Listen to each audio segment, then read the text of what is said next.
Kannur vision success സ്റ്റോറിയിലേക്ക് പ്രിയ പ്രേക്ഷകർക്ക് സ്നേഹപൂർവ്വം സ്വാഗതം. സക്സസ് സ്റ്റോറി ടീം എന്നുള്ളത് തലശ്ശേരിയിലാണ്, ശക്യത്ത് മുക്കില് മുംതസ് എന്ന വീട്ടിലാണ്. ഞങ്ങളിവിടെ തേടിയെത്തിയിരിക്കുന്നത് ഒരു പൊതുപ്രവർത്തകനെയാണ്. അദ്ദേഹം ഏതാണ്ട് 1 ഡസൻ പ്രസ്ഥാനങ്ങളുടെ അമരത്ത് ഉള്ള ഒരു നേതാവിനെ തേടിയാണ്. നമ്മൾ കേട്ടിട്ടുണ്ട് സർ സയ്യിദ് കോളേജ്, അതിൻ്റെ ഭരണസമിതിയുടെ സെക്രട്ടറിമാരിൽ ഒരാളാണ് അദ്ദേഹം.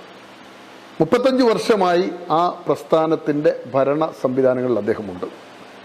തലശ്ശേരി എന്ന് പറഞ്ഞാൽ ഒരു വാണിജ്യ നഗരമാണ്. ബ്രിട്ടീഷുകാരുടെ കാലം മുതൽ വാണിജ്യ തലസ്ഥാനമായിട്ടാണ് തലശ്ശേരി അറിയപ്പെട്ടിരുന്നത്. ബ്രിട്ടീഷുകാർ നമുക്കറിയാം സ്വന്തമായി തുറമുഖം സ്ഥാപിച്ചു, കോട്ട സ്ഥാപിച്ചു, പാണ്ഡിക ശാലകൾ സ്ഥാപിച്ച് അങ്ങനെ വാണിജ്യ നഗരമായി തലയുടെപ്പൂടെ നിന്ന തലശ്ശേരിയിൽ 1/2 നൂറ്റാണ്ട് മുമ്പ് പിറന്ന ഉണ്ട് ടിലിച്ചറി മർച്ചന്റ് അസോസിയേഷൻ. ആ മർച്ചൻസ് അസോസിയേഷൻ്റെ 1/2 നൂറ്റാണ്ട് കാലമായി അതിൻ്റെ അമരത്ത് ആ മനുഷ്യനുണ്ട്. നമ്മൾ മാഹിയിൽ നിന്ന് തലശ്ശേരിക്ക് പോകുമ്പോൾ സെയ്താർ പള്ളി എന്ന മനോഹരമായ ഒരു മുസ്ലിം ദേവാലയം കാണാം. അതിൻ്റെ ഭരണസമിതിയിൽ അദ്ദേഹമുണ്ട്. അതോടൊപ്പം തന്നെ ദാറുസ്സലാം യത്തീംഖാന ഉൾപ്പെടെ നിരവധി പ്രസ്ഥാനങ്ങളുടെ വളർച്ചയ്ക്ക് പിന്നിലുള്ള ഒരു കരങ്ങളാണ് അദ്ദേഹത്തിൻ്റെ പേര് AK ആബൂട്ടി ഹാജി എന്നാണ്. അദ്ദേഹം മുസ്ലിം ലീഗ് പ്രസ്ഥാനത്തിൻ്റെ യുവജന പ്രസ്ഥാനത്തിലൂടെ, വിദ്യാർത്ഥി പ്രസ്ഥാനത്തിലൂടെ വളർന്ന് കേരളത്തിൻ്റെ ഒരു ചാണക്യനായിരുന്ന CKP ചെറിയ മമ്മൂക്കൈ എന്നൊരു വലിയ മനുഷ്യനുണ്ട്. അദ്ദേഹമാണ് സർ സയ്യിദ് കോളേജിൻ്റെ സ്ഥാപകരിൽ പ്രമുഖനായ ഒരാളാണ്. മുസ്ലിം ലീഗ് പ്രസ്ഥാനത്തിൻ്റെ മുതിർന്ന നേതാവായിരുന്നു അദ്ദേഹം. ചന്ദ്രിക ദിനപത്രത്തിന് തുടക്കം കുറിച്ചവരിൽ പ്രമുഖൻ. ഈ നേതാവിൻ്റെ നിഴലായും അദ്ദേഹം ഉണ്ടായിരുന്നു 3.5 പതിറ്റാണ്ട് കാലം. അപ്പോൾ AK ആബൂട്ടി ഹാജി, അറയിലകത്ത് കുഞ്ഞിക്കണ്ടിയിൽ ആബൂട്ടി ഹാജി, അദ്ദേഹത്തിൻ്റെ ജീവിതയാത്ര ചെറിയ മമ്മൂക്കയും സർ സയ്യിദ് കോളേജും ചന്ദ്രിക ദിനപത്രവും ഉൾപ്പെടെ ഈ 1/2 നൂറ്റാണ്ട് മുമ്പ് ഒരു വ്യാപാരി വ്യവസായ ഏകോപന സമിതിയൊക്കെ വരുന്നതിന് മുമ്പ് ടെലിച്ചറി മർച്ചൻസ് അസോസിയേഷൻ എന്ന സംഘടനയ്ക്ക് രൂപം നൽകിയ ആ നേതാവിലേക്കുള്ളൊരു യാത്രയാണ്. പ്രേക്ഷകർക്കും ഒപ്പം AK ആബൂട്ടി ഹാജിക്കും സക്സസ് സ്റ്റോറിയിലേക്ക് സ്വാഗതം. ആബൂട്ടി ഹാജി, താങ്കളെ കുറിച്ച് സക്സസ് സ്റ്റോറി ഇങ്ങനെ സമൂഹത്തിലെ വ്യത്യസ്ത, അതിനകത്ത് IAS, IPS, MP, MLA, അങ്ങനെ വ്യത്യസ്ത മേഖലകളിലുള്ള ആളുകൾ കടന്നു വന്നിട്ടുണ്ട്. താങ്കളെ ഞങ്ങൾ തേടിയെത്താൻ കാരണം വിദ്യാഭ്യാസ രംഗത്ത്, രാഷ്ട്രീയ രംഗത്ത്, പിന്നെ ഞാൻ പറഞ്ഞതുപോലെ കേരള രാഷ്ട്രീയത്തിൽ കിങ് മേക്കറായിരുന്ന ചെറിയ മമ്മൂക്കൈ, ഇന്നത്തെ തലമുറക്ക് അദ്ദേഹം ഒന്നും സുപരിചിതനല്ല. ഈ മനുഷ്യരുടെയൊക്കെ നിഴലായി നടന്ന AK ആബൂട്ടി ഹാജി എന്ന പൊതുപ്രവർത്തകന്റെ ജീവിതത്തിലൂടെ ഒന്ന് സഞ്ചരിക്കാം എന്നാണ് കരുതുന്നത്. അപ്പോൾ ആദ്യം താങ്കളുടെ ബാല്യം അറിയണം. എവിടെയാണ് താങ്കൾ ജനിച്ചത്? ഞാൻ തലശ്ശേരി സെയ്താർപള്ളിക്കടുത്തുള്ള കുഞ്ഞിക്കണ്ടി എന്ന് പറയുന്ന വീട്ടിലാണ്. കുഞ്ഞിക്കണ്ടി. എന്താണ് മാതാപിതാക്കളുടെ പേര്? AK ആരിഫ മൊയ്തു ഹാജി. മൊയ്തു ഹാജി ആരിഫ ദമ്പതികളുടെ എത്ര മക്കളായിരുന്നു നിങ്ങൾ? ഒരു മകനാണ്. ഏക മകൻ. വേറെ കുട്ടികളില്ല? ഇല്ല. അന്നത്തെ കാലത്തൊക്കെ ഒത്തിരി മക്കൾ ഉണ്ടാവൂലേ? ഒരു ഏക മകനാണ്. ഏക മകനായിരുന്നു. പ്രാഥമിക വിദ്യാഭ്യാസമൊക്കെ SSLC എവിടെയാണ് പഠിച്ചത്? മുബാർക്ക് സ്കൂൾ. ഈ പിതാവിന് എന്തായിരുന്നു ജോലി? കച്ചവടം. എന്തിന്റെ വ്യാപാരമായിരുന്നു? ഫുട്വെയർ കച്ചവടമായിരുന്നു. OB റോഡില് ഇന്നുണ്ട്. അത് എന്താണ് അതിന്റെ പേര്? AK shoe mart. ഇന്നും ഉണ്ട്. എവിടെയാണ് പഠനം പൂർത്തിയാക്കിയത്? മുബാർക്ക് ഹൈസ്കൂൾ. ആ വിദ്യാഭ്യാസ കാലത്ത് എന്തൊക്കെയായിരുന്നു പ്രവർത്തനങ്ങൾ പ്രധാനമായിട്ട്? 1973 ഞാൻ പൊതുപ്രവർത്തക. 73 ഇറങ്ങി. എങ്ങനെയാണ്? MSFന്റെ ഒരു മുബാർക്ക് സ്കൂൾ ഒരു ജോയിന്റ് സെക്രട്ടറി ആയിട്ടാണ് ആദ്യമായിട്ട് ഈ പൊതുപ്രവർത്തക രംഗത്തേക്ക് വരുന്നത്. അന്ന് മുതൽ ഇന്ന് വരെ തുടർച്ചയായി വിവിധ ഘട്ടങ്ങളിലായിട്ട് ഈ പ്രസ്ഥാനത്തിൻ്റെയും അതുപോലത്തെ മറ്റ് സാമൂഹിക സാംസ്കാരിക രംഗങ്ങളിലെല്ലാം തന്നെ നിറഞ്ഞു നിന്ന ഒരു ജീവിതം അങ്ങനെയായിരുന്നു ക്രമപ്പെടുത്തിയിരുന്നത്. എൻ്റെ ചോദ്യം, വിദ്യാർത്ഥി പ്രസ്ഥാന കാലഘട്ടമൊക്കെ എങ്ങനെ ഉണ്ടായിരുന്നു ആ കാലത്ത്? നിങ്ങൾ ഈ 10ാം ക്ലാസ്സിലൊക്കെ സ്കൂൾ വിദ്യാഭ്യാസ കാലം എന്ന് പറഞ്ഞാൽ തലശ്ശേരിക്ക് നല്ല രാഷ്ട്രീയമുള്ള നാടാണല്ലോ. ആ വിദ്യാർത്ഥി രാഷ്ട്രീയത്തിൽ എന്തെങ്കിലും പ്രതിസന്ധികളൊക്കെ നേരിടേണ്ടി വന്നിട്ടുണ്ടോ? അന്നത്തെ രാഷ്ട്രീയം എന്ന് പറയുന്നത് ഇന്നത്തെ രാഷ്ട്രീയം പോലെയല്ല. അന്ന് പ്രവർത്തിക്കാൻ വേണ്ടി ഒരു നല്ല ഒരു അന്തരീക്ഷം, ഒരു എല്ലാവരും ഇന്നൊരു പ്രത്യേകം കുഴപ്പവും കാര്യങ്ങളും അടിയും പിടിക്കും വരാനുള്ള ഒരു സാഹചര്യം എങ്ങനെയുണ്ടായത്? എൻ്റെ പൂർവികന്മാർ ലീഗുമായിട്ട് ബന്ധപ്പെട്ട, എൻ്റെ ഫാദർ എല്ലാം ലീഗുമായിട്ട് ബന്ധപ്പെട്ട. അന്ന് താങ്കളുടെ കൂടെ MSF ഉണ്ടായിരുന്ന ലീഡേഴ്സ് ആരൊക്കെയായിരുന്നു? അന്ന് ലീഡേഴ്സ് തലശ്ശേരിയിൽ ഒരു KK ഹാഷിം എന്ന് പറഞ്ഞ ഒരാളായിരുന്നു എന്നെ ആദ്യമായിട്ട് കൈപിടിച്ച് ഈ പ്രസ്ഥാനത്തിലേക്ക് കൊണ്ടുവന്നത്. അന്ന് മുതൽ SSLC കഴിഞ്ഞതിന് ശേഷം ഞാൻ എൻ്റെ ഫാദർ ഷോപ്പിലെല്ലാം ഇങ്ങനെ പോകും. അങ്ങനെയാണ് കേസായുമായിട്ടുള്ള കൂടുതൽ ഈ CKP ചെറിയമുക്ക് എന്ന് പറഞ്ഞു കഴിഞ്ഞാൽ ഒരു വലിയ കേരളം അറിയപ്പെടുന്ന ഒരു ലീഡറായിരുന്നു. അദ്ദേഹത്തെ താങ്കൾ എപ്പോഴാണ് ആദ്യം കാണുന്നത്? ഞാൻ പറഞ്ഞ 73-74 കാലഘട്ടത്തിലാണ് കേസായുമായിട്ട് അടുക്കുന്നത്. 1975 അടിയന്തരാവസ്ഥ പ്രഖ്യാപിച്ചപ്പോൾ അന്ന് അഖിലേന്ത്യാ മുസ്ലിം ലീഗിലുണ്ടായ പിളർപ്പ് കേസായിവ് അഖിലേന്ത്യാ ലീഗിൻ്റെ പക്ഷത്തായിരുന്നു. അന്ന് പ്രമുഖരായിട്ടുള്ള 5 പേരെ അന്നത്തെ മിസപ്രകാരം അറസ്റ്റ് ചെയ്ത് ജയിലിൽ അടച്ച ഒരു കാലഘട്ടം ഉണ്ടായിരുന്നു 1975. ആ കാലഘട്ടം മുതൽ തന്നെ കേസായിവിനെ കേസായിവ് കണ്ണൂരിൽ കേസായിവ്, VP മഹമ്മൂദ് ഹാജി, തിരൂരങ്ങാടിയിലെ ഇബ്രാഹിം ഹാജി, സെയ്ദുമർ ബാഫക്കി തങ്ങൾ, PM അബൂബക്കർ സാഹിബ്, ഇവർ ഇത്രയും പേരും ജയിലിലായിരുന്നു അന്നത്തെ മിസപ്രകാരമുള്ള അടിയന്തരാവസ്ഥയിൽ. അത് 19 എൻ്റെ ഓർമ്മ ശരിയാണ് 19 മാസമാണ് അവർ ജയിൽവാസം. ഈ ചെറിയമുക്കയെ ആദ്യം താങ്കൾ കാണുന്നത് എപ്പോഴാണ് താങ്കളുടെ ഓർമ്മയിൽ? തലശ്ശേരി തന്നെ ഈ സംഘടനാ പ്രവർത്തനം MSF ആയിട്ടുള്ള പ്രവർത്തനമായിട്ട് ബന്ധപ്പെട്ടിട്ടാണ് കേസായുമായിട്ടും, പിന്നെ അതുപോലെ തന്നെ അദ്ദേഹത്തിൻ്റെ മകൻ MSFൻ്റെ സംസ്ഥാന പ്രസിഡൻ്റായിരുന്നു SA പുതിയോളത്തിൽ. അപ്പം SC ആയിട്ടും നല്ല ഏറ്റവും അടുത്ത ബന്ധം അന്ന് മുതലേ വളരെ ചെറുപ്പം മുതലേ ആ കുടുംബമായിട്ടും SA പുതിയോളത്തിൽ സംസ്ഥാന മുസ്ലിം ലീഗിൻ്റെ MSFൻ്റെ പ്രസിഡൻ്റായിരുന്നു KP കുഞ്ഞുമൂസ. അത് ചന്ദ്രൻ്റെ എല്ലാം ആ MSFൻ്റെ ആ കാലഘട്ടത്തിൽ അവരിൽ കൂടിയാണ് കൂടുതൽ രാഷ്ട്രീയത്തിലേക്ക്. ഈ MSFലൂടെ വളർന്നു വന്ന ഈ അഖിലേന്ത്യാ ലീഗും പിളർപ്പും ഒക്കെ താങ്കളെപ്പോലുള്ള ആളുകൾ അന്ന് എങ്ങനെയാണ് ബാധിച്ചത്? അന്ന് ചെറിയ പ്രായമാണ്, ആവേശത്തിൽ അഖിലേന്ത്യാ ലീഗിന്റെ പക്ഷത്തായിരുന്നു. ഇബ്രാഹിം സുലൈമാൻ സേട്ടുമില്ല, സെയ്ദുമർ ബാഫക്കി തങ്ങൾ, അന്നത്തെ മുസ്ലിം ലീഗിന്റെ സേട്ടു സാഹിബ് എന്ന ഏത് പക്ഷത്താണ് ശരിക്കും? ഔദ്യോഗിക ലീഗ്. ഷിഹാബ് തങ്ങളും പിന്നീട് വന്നതാണ്. ഷിഹാബ് തങ്ങളുടെ പിതാവ് ഉമ്മർ ബാഫക്കി തങ്ങൾ ഇതിന്റെ കൂടെയായിരുന്നു അഖിലേന്ത്യാ ലീഗ്. PM അബൂബക്കർ, പിന്നെ അന്ന് 6ഓളം MLA-മാരും എല്ലാം ഉണ്ടായിരുന്നു ഇടതുപക്ഷത്തോടൊപ്പം അല്ലേ? കോടിയേരി ഉൾപ്പെടെയുള്ള നേതാക്കൾക്കൊപ്പമുള്ള ആ കാലം. അത് ഏകദേശം 50 വർഷക്കാലം ഇടതുപക്ഷവുമായിട്ടാണ് ഈ അഖിലേന്ത്യാ ലീഗ് പ്രവർത്തിച്ചത്. അന്ന് ചെറിയമുക്കയുടെ പ്രവർത്തന മേഖലയൊക്കെ എങ്ങനെയാണ് താങ്കൾ? സംസ്ഥാന ലെവലിൽ തന്നെയാണ്. മുസ്ലിം ലീഗിൽ അഖിലേന്ത്യാ ലീഗിന്റെ സംസ്ഥാന പ്രസിഡന്റ് ആയിരുന്നില്ലേ? Vice president. അഖിലേന്ത്യാ ലീഗിന്റെ സംസ്ഥാന ട്രഷറായിരുന്നു കേസായിവ്. മുസ്ലിം ലീഗ് 1980 യോജിച്ചപ്പോൾ അതിന്റെ സംസ്ഥാന വൈസ് പ്രസിഡന്റായിരുന്നു. കെയുടെ ഒരു പ്രവർത്തന രീതിയൊക്കെ എങ്ങനെയായിരുന്നു താങ്കളുടെ ഓർമ്മയിൽ? കേസാവിൻ്റെ പ്രത്യേകമായിട്ടുള്ളൊരു ശൈലിയാണ്. ഒന്നും ആഗ്രഹിക്കാതെ തനിക്ക് പ്രസ്ഥാനത്തിന് വേണ്ടി അല്ലെങ്കിൽ താൻ പിന്നെ നൽകുന്ന ഏതെങ്കിലും സംഘടനക്കോ അതിനു വേണ്ടി എനിക്കെന്ത് ചെയ്യാൻ പറ്റും എന്ന് ആലോചിച്ച് പ്രവർത്തിക്കുന്ന ഒരു മനോഭാവം. പലപ്പോഴും MLA പദവിയും മന്ത്രി പദവിയും ഒക്കെ തേടി എത്ര തവണ അങ്ങനെയൊക്കെ എന്തെല്ലാം? എൻ്റെ ഓർമ്മ ശരിയാണെങ്കിൽ കുരിക്കൾ മരിച്ചപ്പോൾ, അഹമ്മദ് കുരിക്കൾ മരിച്ചപ്പോൾ കേസാവിനിയായിരുന്നു മന്ത്രിയായിട്ട് സംസ്ഥാന മുസ്ലിം ലീഗ് കമ്മിറ്റി തീരുമാനിച്ചത്. എവിടുന്നാണ്? കോഴിക്കോട്, മലപ്പുറം കുരിക്ക് മഞ്ചേരിയിൽ നിന്ന് മഞ്ചേരിയിൽ മത്സരിപ്പിച്ച്. പക്ഷെ സംസ്ഥാന മുസ്ലിം ലീഗിന്റെ കമ്മിറ്റി തീരുമാനം എടുക്കുകയും ബാഫക്കി തങ്ങളുടെ അബ്ദുറഹ്മാൻ ബാഫക്കി തങ്ങളായിരുന്നു അന്നത്തെ പ്രസിഡന്റ്. അപ്പം അവിടുന്ന് ബാഫക്കി തങ്ങളുമായിട്ട് ഏറ്റവും കൂടുതൽ അടുപ്പം പുലർത്തുന്ന ഒരു നേതാവാണ് കേസായി.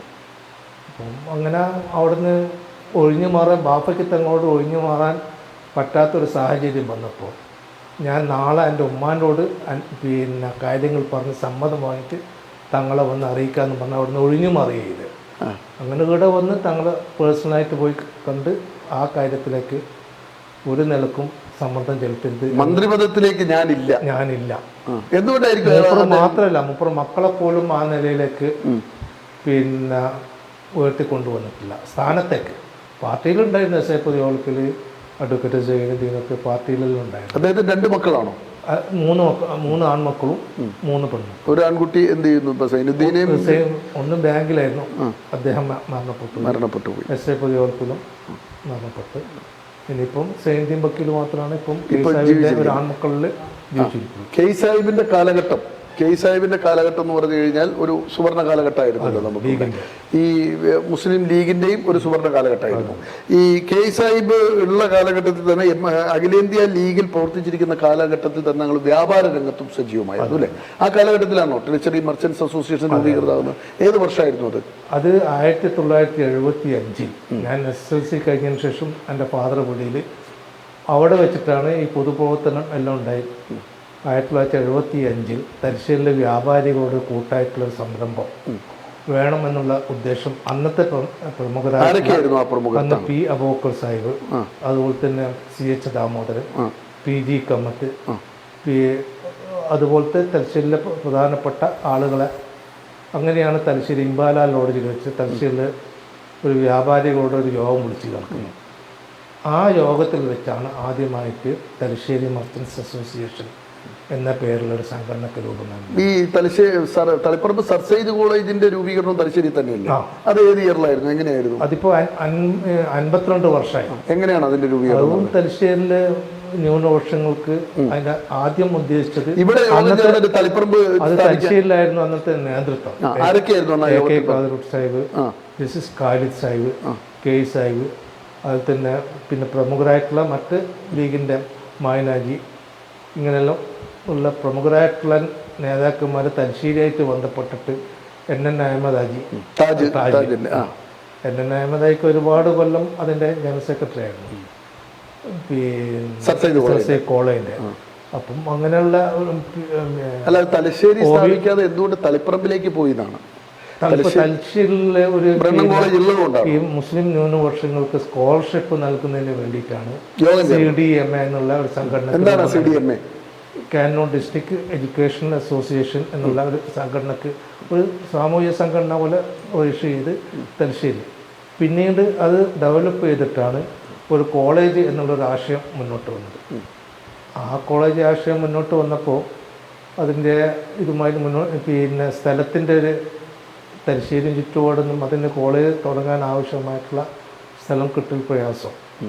അങ്ങനെയാണ് അവിടുത്തെ ജമാഅത്ത് കമ്മിറ്റിൻ്റെ കീഴിലുള്ള സ്ഥലം, ഏകദേശം 38 ഏക്കറോളം സ്ഥലം ഈ CDMക്ക് കോളേജ് തുടങ്ങാൻ. അന്നൊരു കാട് പിടിച്ച ഒരു പ്രദേശമായിരുന്നു, ഒരു ഡെവലപ്മെൻറ്റ്സും ഇല്ലാതെ കുറുക്കന്മാർ മാത്രം പിന്നെ ഇതാക്കുന്ന ഒരു പ്രദേശമായിരുന്നു. ആ കാട് പിടിച്ച പ്രദേശമാണ് CDMക്ക് കോളേജ് തുടങ്ങാൻ സ്ഥലം അനുവദിച്ചത്. ആ നിലയിലാണ് സെർസൈ കോളേജിന്റെ ഇത്. പക്ഷേ ഇന്നും ഈ CDMന്റെ രജിസ്റ്റേർഡ് ഓഫീസ് തലശ്ശേരി. ഇപ്പോ ഈ പറയുന്ന നിങ്ങളുടെ തലശ്ശേരി ആസ്ഥാനമായിട്ടുള്ള സംഘടനയുടെ പേര് പറഞ്ഞത് CDM, Kanoon district education association. ഈ സർ സെയ്ദ് കോളേജിൽ ആ കാലഘട്ടത്തിൽ കുഞ്ഞാലിക്കുട്ടി സാഹിബും ET മുഹമ്മദ് ബഷീറൊക്കെ അവിടെയാണ്? അല്ല, കുഞ്ഞാലിക്കുട്ടി സാഹിബ് പിന്നെ പ്രമുഖരായിട്ടുള്ള പിന്നെ ആ രാഷ്ട്രീയ നേതാക്കന്മാര്, എൻ്റെ ഓർമ്മ ശരിയാണ്, ജോൺ ബ്രിട്ടാസ് അടക്കം അവിടെ പഠിച്ചവരാണ്. ഇപ്പൊ എത്ര സ്ഥാപനങ്ങളുണ്ട്? 6 സ്ഥാപനങ്ങളും അനുബന്ധ സ്ഥാപനങ്ങൾ ഈ CDMയുടെ കീഴിൽ ഇപ്പൊ അവിടെ കോളേജ്, ഒരു BEd കോളേജ് ഉണ്ട്, ഒരു പിന്നെ ഹയർ സെക്കൻഡറി സ്കൂളുണ്ട്, ഒരു കുർമാത്തൂർ എന്ന് പറഞ്ഞ സ്ഥലത്തുള്ളൊരു LP സ്കൂളുണ്ട്, ഒരു മസ്ജിദ് ഉണ്ട്. ഇങ്ങനെ വ്യത്യസ്തമായിട്ടുള്ള വലിയ ഒരു സ്ഥാപനമാണ് ഇന്ന് അവിടെ സെർസൈ കോളേജ് CDMന്റെ കീഴിൽ. അതുപോലെ ചന്ദ്രിക ദിനപത്രമൊക്കെ ഇവിടുന്നാണ് ഈ കാലഘട്ടം, കെയുടെ കാലഘട്ടത്തിലാണ് തുടങ്ങുന്നത് അല്ലേ? വേറെന്തൊക്കെയാ ഈ ദാറുസ്സലാം, യത്തീം ഖാന, ഇങ്ങനെ കുറെ സ്ഥാപനങ്ങൾ പറയുന്നത് കേട്ടാലോ. എന്തൊക്കെയാണ് ആ നിലക്ക് ആ കാലഘട്ടത്തിൽ? ചന്ദ്രിക രൂപം നൽകിയത് തലശ്ശേരിയിൽ വെച്ചിട്ടാണ്. ഇപ്പോൾ നമ്മൾ തലശ്ശേരി താജ് ലോഡ്ജിന് മുമ്പിൽ പാരീസ് ഹോട്ടലിൽ വെച്ചിട്ടാണ് അതിൻ്റെ ആദ്യത്തെ പ്രസ് പാരീസ് ഹോട്ടലിലായിരുന്നു. പക്ഷേ അന്ന് മെയിൻ റോഡിൽ സത്താർ സെട്ടും അതുപോലെ തന്നെ CD സാഹിബും ഒക്കെ പിന്നെ നേതൃത്വപരമായിട്ട് ലീഗിൻ്റെ അമരത്ത് തലശ്ശേരി കേന്ദ്രീകരിച്ച് പ്രവർത്തിക്കുന്ന കാലഘട്ടം. മുസ്ലിം ലീഗിന്റെ ഒരു കാലത്തെ ആസ്ഥാനം CD സാഹിബിൻ്റെ പിന്നെ പ്രാക്ടീസും തലശ്ശേരിയിലായിരുന്നു. ആ കാലഘട്ടത്തിൽ അവിടെ നിന്ന് ഉരുത്തിരിഞ്ഞ് വന്നതാണ് ചന്ദ്രികൻ്റെ. അപ്പം ചന്ദ്രിക തലശ്ശേരിയിൽ ഇതായി. പിന്നീട് അന്ന് ഒരു ഈവനിങ് ആയിരുന്നു. പിന്നീടാണ് അതിൻ്റെ ആസ്ഥാനം കോഴിക്കോടേക്ക് മാറ്റി ഇന്ന് കാണുന്ന നിലക്കുള്ള ചന്ദ്രികയായിട്ട് രൂപാന്തരപ്പെട്ടു വന്നത്. ഈ മർച്ചൻസ് അസോസിയേഷൻ രൂപീകരിക്കുന്നതിന് എന്താണ് അന്ന് ആ കാലഘട്ടത്തിൽ അതിൻ്റെ പ്രവർത്തനങ്ങളൊക്കെ എങ്ങനെയായിരുന്നു? അതായത് അന്ന് അത് വേറെ ഏതെങ്കിലും സംഘടനകൾ കൂടി ഉണ്ടായിരുന്നു? ചെറിയ ചെറിയ പ്രാദേശികമായിട്ടുള്ള ഉണ്ടായിരുന്നത് ഫുഡ് ഗൈഡ്സ് അസോസിയേഷൻ ഉണ്ട്, അതുപോലെ തന്നെ പിന്നെ ഹിൽ പ്രൊഡ്യൂസ് ഉണ്ടായിരുന്നു, പയ്യന്നൂർ ചേംബർ ഉണ്ടായിരുന്നു, തളിപ്പറമ്പ് ചേംബർ, ഇങ്ങനെ പ്രാദേശികമായിട്ടുള്ള ഒരു അസോസിയേഷൻ ജില്ലയിൽ ആദ്യമായിട്ടാണ് ഒരു മർച്ചൻസും എല്ലാ വ്യാപാരികളും ഒരുമിച്ചുകൊണ്ട് 1975 പി അബൂബക്കർ സാഹിബാണ് അതിൻ്റെ കച്ചവടക്കാരുടെ യോഗം വിളിച്ചു ചേർത്ത്. എവിടെയാണ് അന്ന് യോഗം ചേർന്നത്? അന്ന് ഇമ്പാല ടൂറിസ്റ്റ് ഹോം, നാരങ്ങാപ്പുറത്തുള്ള ഇമ്പാല ടൂറിസ്റ്റ് ഹോമിലാണ് ഇതാണ്. അന്ന് മരണപ്പെട്ട PG കമ്മത്ത് പ്രസിഡൻറ്റും പി അബൂബക്കർ സാഹിബ് ജനറൽ സെക്രട്ടറിയും ഉമേഷ് ഷേണായി ട്രഷറായിട്ടുള്ള കമ്മിറ്റിയാണ് നിലവിൽ വന്നത്. താങ്കളുടെ പോസ്റ്റ് എന്തായിരുന്നു? ഞാൻ അന്നത്തെ ഒരു ജോയിന്റ് സെക്രട്ടറി. അന്ന് എത്ര വയസ്സുണ്ട്? അന്ന് എനിക്ക് 16-17 വയസ്സ്. 16 വയസ്സിൽ ഒരു വ്യാപാരി സംഘടനയുടെ ജോയിന്റ് സെക്രട്ടറി ആയി അന്ന് തുടങ്ങിയതാണ്. അതിൻ്റെ 1980 അത് ബൈലോ തയ്യാറാക്കി രജിസ്റ്റർ ചെയ്തിട്ട് ഒരു സൊസൈറ്റി ആക്ട് പ്രകാരം അതിൻ്റെ കൃത്യമായിട്ടുള്ള അത് സൊസൈറ്റി ആക്ട് പ്രകാരമാണ് രജിസ്റ്റർ ചെയ്തത് 1980. ആ സമയത്ത് കേരള വ്യാപാരി വ്യവസായം പോലും പിന്നെ ഉണ്ടായിരുന്നില്ല. 1981 കേരള വ്യാപാരി വ്യവസായി നിലവിൽ വരുന്നത്. അതിൻ്റെ മുമ്പ് കൃത്യമായിട്ട് തന്നെ ഈ കച്ചവടക്കാരുമായി ബന്ധപ്പെട്ട പ്രശ്നങ്ങളിൽ എന്തൊക്കെ പ്രവർത്തനങ്ങളാണ് ഈ ടെലിച്ചറി മർച്ചൻസ് അസോസിയേഷൻ എൻ്റെ കാലഘട്ടത്തിൽ 1 നൂറ്റാണ്ട് പിന്നിടുകയാണല്ലോ? പ്രധാനപ്പെട്ട പ്രവർത്തനങ്ങൾ പ്രധാനപ്പെട്ടത് കച്ചവടക്കാരുടെ പ്രശ്നങ്ങൾ പരിഹരിക്കുക എന്നുള്ളത്. അതിൽ ഏറ്റവും തലശ്ശേരി മർച്ചൻസ് അസോസിയേഷനെ സംബന്ധിച്ച് പറയുമ്പോൾ നമുക്ക് 110ഓളം വരുന്ന കച്ചവടക്കാർക്ക് വികസനത്തിൻ്റെ പേരിൽ കടകൾ നഷ്ടപ്പെടുമ്പോൾ ഒരു ശക്തമായിട്ടുള്ള ഒരു പ്രക്ഷോഭം അന്ന് 1982-83 കാലഘട്ടത്തിൽ ഉണ്ടായിരുന്നു. ആ ജൂബിലി ഷോപ്പിംഗ് കോംപ്ലക്സിലെ നിലവിൽ കച്ചവടം ചെയ്യുന്ന കച്ചവടക്കാർക്ക് ബദൽ സംവിധാനമുള്ള നിർദ്ദേശം ആദ്യമായിട്ട് മുന്നിൽ വെക്കുന്നത് തലശ്ശേരി മർച്ചൻസ് അസോസിയേഷനാണ്. അന്നത്തെ ആക്ഷൻ കമ്മിറ്റീൻ്റെ കൺവീനറും ഞാനായിരുന്നു. അന്ന് കാഞ്ഞങ്ങാടുകാരനായിട്ടുള്ള പൂക്കുഞ്ഞി സാഹിബ്, ഇതിൻ്റെ ഏറ്റവും പ്രധാനപ്പെട്ട വ്യാപാരി വ്യവസായ ഏകോപന സമിതിയുടെ പൂക്കുഞ്ഞി സാഹിബ്, അതുപോലെ കൃഷ്ണൻ കക്കാണത്ത് തുടങ്ങിയ നേതാക്കന്മാരാണ് തലശ്ശേരിയുമായിട്ട് ഈ സമരത്തിനൊക്കെ ഞങ്ങൾക്ക് എന്തായിരുന്നു അതിൻ്റെ റിസൾട്ട്? ആ സമരം എങ്ങനെയാണ്? ആ സമരം വളരെ ശക്തമായിട്ടുള്ള സമരമായിരുന്നു. അന്നത്തെ സമരം ശരിക്കും അന്നത്തെ ചെയർമാനായിട്ടുള്ള E. നാരായണൻ്റെ ഓഫീസിൽ പ്രകടനമായി പോയിട്ട് പിന്നെ അദ്ദേഹത്തെ ഗരാവ് ചെയ്യുകയും എന്നുകൊണ്ട് ശക്തമായിട്ടുള്ള പ്രക്ഷോഭ പരിപാടി തന്നെയാണ് അന്ന് നടന്നത്. പക്ഷേ കേരളത്തിൽ ആദ്യമായിട്ട് ബദൽ സംവിധാനം കൊടുത്തത് തലശ്ശേരി. എന്തായിരുന്നു ഇതുവരെ? എങ്ങനെയായിരുന്നു ബദൽ സംവിധാനം? ബദൽ സംവിധാനം അന്നുള്ള എൻ്റെ ഒരു കാഴ്ചപ്പാടിൽ അന്നത്തെ രാഷ്ട്രീയ നേതൃത്വം E. നാരായണൻ, K. സാഹിബ്, അതുപോലെ തന്നെ അഡ്വക്കേറ്റ് ഗോപാലകൃഷ്ണൻ തുടങ്ങിയ അന്നത്തെ രാഷ്ട്രീയ നേതൃത്വത്തിൻ്റെ ഒരു ശക്തമായിട്ടുള്ള ഇടപെടലാണ് നമുക്ക് ഇത്രയും ഒരു കേരളത്തിൽ തന്നെ മറക്കാൻ കഴിയാത്ത വിധത്തിലുള്ള ഈ ബദൽ സംവിധാനം നേടിക്കൊടുക്കുവാൻ. മറ്റു പുതിയ നഷ്ടപ്പെടുന്നവർക്ക് മുഴുവൻ നമ്മൾ ആ ബിൽഡിങ്ങിൽ തന്നെ കിട്ടി. ആ ബിൽഡിങ്ങിലല്ല, അവിടെ ഇപ്പോൾ ഇന്ന് നിൽക്കുന്ന ജൂബിലി ഷോപ്പിംഗ് ഉണ്ട് ആ പ്രദേശത്ത് തന്നെ എല്ലാവർക്കും ബദൽ സംവിധാനം കൊടുത്തിരുന്നു. അതേപോലെ തന്നെ പച്ചക്കറി മാർക്കറ്റ് നേരത്തെ പഴയ ബസ് സ്റ്റാൻഡിലായിരുന്നു, അവർക്കും പുതിയ ബസ് സ്റ്റാൻഡിലെ റെയിൽവേൻ്റെ ഇന്ന് കാണുന്ന പച്ചക്കറി മാർക്കറ്റിലേക്കും ഈ വികസനത്തിൻ്റെ പേരിൽ പോയപ്പം അവർക്കും ബദൽ സംവിധാനമായിട്ട് കിട്ടിയതാണ്. ഇതാണ് ഏറ്റവും അവസാനം. വേറെ ഒരു സ്ഥലത്തും ഇതുപോലെ കേരളത്തിൽ ആദ്യമായി വ്യാപാരികൾ പ്രക്ഷോഭത്തിലൂടെ ബദൽ സംവിധാനം നേടിയെടുത്ത ഒരു പ്രദേശം അതിന് നേതൃത്വം കൊടുത്ത് ടെലിച്ചറി മർച്ചൻസ് അസോസിയേഷൻ. ഈ വ്യാപാരി വ്യവസായ ഏകോപന സമിതി രൂപീകൃതമായപ്പോൾ എന്തുകൊണ്ട് അതിൽ ലയിക്കാനുള്ള ഒരു സാഹചര്യം ഉണ്ടായില്ല? അവർ വന്നിരുന്നു എപ്പോഴെങ്കിലും? 1981 വ്യാപാരി വ്യവസായ ഏകോപന സമിതി രൂപീകൃതമാണ്. അത് തൃശ്ശൂരുള്ള ഒരു സമരവുമായി ഈ ചുമട്ട് തൊഴിലാളികൾ തൃശ്ശൂരിൽ പ്രാദേശികമായിട്ടുള്ള ഒരു വലിയ ഒരു സമരം നടന്നിരുന്നു. ആ സമരവുമായി ബന്ധപ്പെട്ടുള്ള കാര്യങ്ങളാണ് ഏകോപന സമിതിയിലേക്ക് അന്നത്തെ MA John, George, Pookunhi Sahib, Kozhikode K. Azamkoya തുടങ്ങിയ നേതാക്കന്മാരുടെ കീഴിൽ ഈ ഏകോപന സമിതി എന്നുള്ള ആശയം വരികയും വ്യാപാരി വ്യവസായ ഏകോപന 81 രൂപീകൃതമാകുന്നത്. അപ്പോൾ ഞങ്ങൾ അതിനെക്കാട്ടി മുമ്പ് പിന്നെ തലശ്ശേരി മർച്ചൻസ് അസോസിയേഷൻ ഉണ്ട്. അപ്പോൾ അത് കഴിഞ്ഞ ഒരു 10-15 വർഷങ്ങൾക്ക് മുമ്പ് വരെ തലശ്ശേരി മർച്ചൻസ് അസോസിയേഷൻ തന്നെയാണ് ഇവിടുത്തെ കച്ചവടക്കാരുടെ ഒരു കൂട്ടായിട്ടുള്ളൊരു സംഘടന. അന്ന് ഏകോപന സമിതിക്ക് ഇവിടെ യൂണിറ്റ് ഉണ്ടായിരുന്നില്ല. പക്ഷേ ഞാൻ നേരത്തെ സൂചിപ്പിച്ചത് അതിൻ്റെ തുടക്കം മുതൽ ഒരു 1.5 വർഷക്കാലം ഇതിൻ്റെ ഭാരവാഹിത്വം ഇല്ലാതെ വരികയും ഒഴിഞ്ഞു നിന്ന് പിന്നെ നമ്മളെ ഷാഫി ആയിരുന്നു അതിൻ്റെ പ്രസിഡന്റ്, വ്യാപാരി വ്യവസായ വ്യാപാരി വ്യവസായ ഏകോപന സമിതി അല്ല തലശ്ശേരി അസോസിയേഷൻ. ആ ഷാഫിൻ്റെ നിര്യാണത്തോടു കൂടിയാണ് ഈ തലശ്ശേരി മർച്ചൻസ് അസോസിയേഷൻ്റെ പ്രസിഡൻ്റായിട്ട് ഞാൻ വരുന്നത്. അതുവരെ PG കമ്മത്ത് പ്രസിഡൻറ്റും ഞാൻ ജനറൽ സെക്രട്ടറിയും പിന്നെ 1.5 വർഷം K. അബ്ദുള്ള കേരള ട്രേഡേഴ്സിൻ്റെ ലേമർ അസൂക്ക തുടങ്ങിയവരുടെ ഒരു 1.5 വർഷത്തെ ഒരു വിടവ് മാറ്റി നിർത്തിയാൽ ആ ഷാഫിയുടെ നിര്യാണത്തെ തുടർന്ന് വന്ന വാശിയേറിയ ഒരു തെരഞ്ഞെടുപ്പിലാണ് പിന്നെ ഒരു ശരിക്കുള്ള ബാലറ്റിൽ കൂടിയാണ് ഞാൻ പ്രസിഡൻ്റായിട്ട് വരുന്നത്. ഇന്നും ആ പ്രസിഡന്റ് പദവി തുടരുന്നു. അതിൻ്റെ ശേഷം അതുപോലെ തന്നെ കോടതിയിൽ പോയിട്ട് കോടതിയുടെ റിട്ടേണിംഗ് ഓഫീസർ നേതൃത്വത്തിലും പിന്നെ തിരഞ്ഞെടുപ്പ് നടത്തിയിരുന്നു. ഇത് വെച്ചിട്ട് റിട്ടേണിംഗ് ഓഫീസറായി അതിലും ഞങ്ങളുടെ പാനൽ തന്നെ ഞാൻ പ്രസിഡൻ്റായിട്ട് വന്നത്.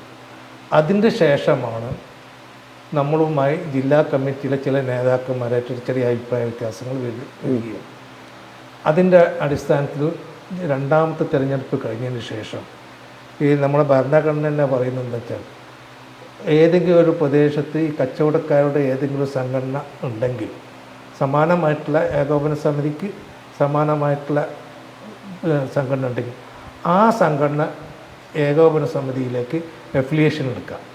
അപ്പോൾ അവിടെ ഏകോപന സമിതിൻ്റെ യൂണിറ്റ് ഉണ്ടാവില്ല. ഈ ഏകോപന സമിതിൻ്റെ യൂണിറ്റ് തന്നെ ഈ സംഘടനയായിരിക്കും എഫിലിയേഷൻ എടുത്തത്. ഞങ്ങൾ കഴിഞ്ഞ ഒരു 15 വർഷങ്ങൾക്ക് മുമ്പ് വരെ എഫിലിയേഷൻ കൃത്യമായിട്ട് എഫിലിയേഷൻ അല്ല ഏകോപന സമിതിയല്ല ഞങ്ങളായിട്ട് അതിൽ എഫിലിയേഷൻ ഉണ്ടായിരുന്നു. പിന്നെ ചെറിയൊരു അഭിപ്രായ വ്യത്യാസത്തെ തുടർന്നാണ് അതിൽ നിന്ന് എഫിലിയേഷൻ പിന്നെ പുതുക്കാണ്ട് നിൽക്കുകയും ഏകോപന സമിതി ഏകപക്ഷീയമായിട്ട് ഇവിടെ ഒരു സംഘടനക്ക് രൂപം നൽകി ഏകോപന സമിതി എന്നുള്ള. അതിൽ പ്രതിഷേധിച്ചാണ് ഞങ്ങൾ പിന്നെ എഫിലിയേഷൻ എടുക്കാതെ സ്വതന്ത്രമായിട്ടുള്ള നിലപാടുമായിട്ട് ഇപ്പോഴും ശക്തമായി തന്നെ മുന്നോട്ട് പോകുന്നു, കാര്യങ്ങൾ നടത്തിക്കൊണ്ടു പോകുന്നു. നമുക്ക് ഈ ഇതിനിടയ്ക്ക് താങ്കൾ ഈ നഗരസഭാ കൗൺസിലിലേക്കൊക്കെ വന്നല്ലോ. ഇപ്പം ഈ MSFന്റെ യൂണിറ്റ് ഭാരവാഹിത്വം പറഞ്ഞു, അതിനുശേഷം പിന്നെ ഏത് പോസ്റ്റിലേക്കാണ് വന്നത്? MSFന്റെ പിന്നെ അന്ന് തലശ്ശേരി മണ്ഡലം അടിസ്ഥാനത്തിലല്ല നമ്മളെ സംഘടനാ ലെവല്, അത് താലൂക്ക് അടിസ്ഥാനത്തിലാണ്. അങ്ങനെ MSFന്റെ ടൗൺ സെക്രട്ടറി ആയിരുന്നു, താലൂക്കിൻ്റെ സെക്രട്ടറി ആയിരുന്നു. താലൂക്ക് MSFന്റെ ഏകദേശം ഒരു 3 വർഷം വിദ്യാഭ്യാസം കഴിഞ്ഞ് 3 വർഷം കഴിഞ്ഞതിന് ശേഷമാണ് യൂത്ത് ലീഗിലേക്ക് വരുന്നത്. അപ്പോൾ യൂത്ത് ലീഗിലേക്ക് വരുമ്പോൾ അതിൻ്റെ എല്ലാ ഘടകങ്ങളിലും 1987 കണ്ണൂർ ജില്ലാ മുസ്ലിം ലീഗിൻ്റെ പ്രസിഡൻ്റായിരുന്നു. അന്ന് മരണപ്പെട്ട കണ്ണൂർ മുനിസിപ്പാലിറ്റി യൂത്ത് ലീഗിൻ്റെ മുസ്ലിം യൂത്ത് ലീഗിന്റെ ജില്ലാ പ്രസിഡന്റ് അന്ന് BP ഫാറൂഖ് ആയിരുന്നു സെക്രട്ടറി. ഇന്നുള്ള പഴയ ചെയർമാൻ BP ഫാറൂഖ് എൻ്റെ ജനറൽ സെക്രട്ടറിയും ഇന്നുള്ള KT സൗദ ട്രഷററായിരുന്നു, ഞാനായിരുന്നു. ആ സമയത്താണ് മുനീർ സാഹിബിൻ്റെ ആദ്യത്തെ യുവജന യാത്ര കേരളത്തിൽ നടന്നു പോകുന്നത്. ഞാൻ പ്രസിഡന്റ് ആയിരുന്ന കാലഘട്ടത്തിൽ. അപ്പൊ യൂത്ത് ലീഗിന്റെ ജില്ലാ പ്രസിഡന്റ് ആയിരിക്കുന്ന കാലഘട്ടത്തിൽ എന്തൊക്കെയായിരുന്നു പ്രധാന പ്രവർത്തനം? എത്ര കാലം ഉണ്ടായിരുന്നു യൂത്ത് ലീഗിന്റെ ജില്ലാ പ്രസിഡന്റ്? യൂത്ത് ലീഗിന്റെ ജില്ലാ പ്രസിഡന്റായിട്ട് 3 വർഷം. 3 വർഷം. ആ കാലത്ത് എന്തൊക്കെയായിരുന്നു? അതിന് ശേഷമായിരുന്നു നമ്മൾ ദൗർഭാഗ്യകരമായിട്ടുള്ള പിളർപ്പ് വരുന്നത്. പിളർപ്പ് INL വരെയും ചില പ്രശ്നങ്ങളൊക്കെ മുസ്ലിം ലീഗ് ഏറ്റുമുട്ടുന്നതിലും ആ ഒരു തലശ്ശേരിയിൽ അന്ന് INL ആയിരുന്നു. K. സാഹിബിന്റെ ആ സാന്നിധ്യം INL ഉണ്ടായിരുന്നു. പക്ഷേ K. സാഹിബ് INL വന്നതിന് ശേഷം കൂടുതൽ ജീവിച്ചില്ല. INLന്റെ പ്രഥമ പ്രസിഡന്റായ ഉടനെ തന്നെ അദ്ദേഹം മരണപ്പെട്ടു. അപ്പൊ അഖിലേന്ത്യാ ലീഗിന് നേതൃത്വം കൊടുത്തും K. സാഹിബായിരുന്നു. INLനും എനിക്ക് തോന്നുന്നു ഈ K. സാഹിബിന് അപ്പോഴും ഒരു ഇടത് മനസ്സുണ്ടായിരുന്നു. K. സാഹിബ് എല്ലാവരുമായിട്ടും, കാരണം മലബാർ കമ്മ്യൂണിസ്റ്റ് മണ്ണാണല്ലോ മലബാർ എന്നറിയപ്പെടുന്ന, സമൂഹത്തിന്റെ ഉന്നമനാണ് K. സാഹിബിന്റെ ലക്ഷ്യം. അത് മുന്നണിയോ എന്നുള്ള ഒരു ഇതല്ല. എന്താണ് നമുക്ക് നമ്മുടെ സമുദായത്തിനും സമൂഹത്തിനും എന്നെക്കൊണ്ട് എന്ത് നേടിക്കൊടുക്കാൻ സാധിക്കും എന്നുള്ളതാണ് മൂപ്പർ. എത്തിയതിനു ശേഷമാണോ താങ്കൾ നഗരസഭ കൗൺസിലർ ആകുന്നത്? അല്ല, ഞാൻ INL എത്തുന്നതിന് മുമ്പേ തലശ്ശേരി ചേറ്റംകുന്നിൽ ഒരു ടേം 87 മുതൽ 95 വരെ ഞാൻ ചേറ്റംകുന്ന് കൗൺസിലറായിരുന്നു. മുസ്ലിം ലീഗിന്റെ മുസ്ലിം ലീഗിന്റെ അന്ന് ആരാണ് നഗരസഭ ഭരിച്ചിരുന്നത്? CT ഉമ്മറുട്ടി. അന്ന് പിന്നെ ഭരിച്ചിരുന്നത് UDF ആയിരുന്നു.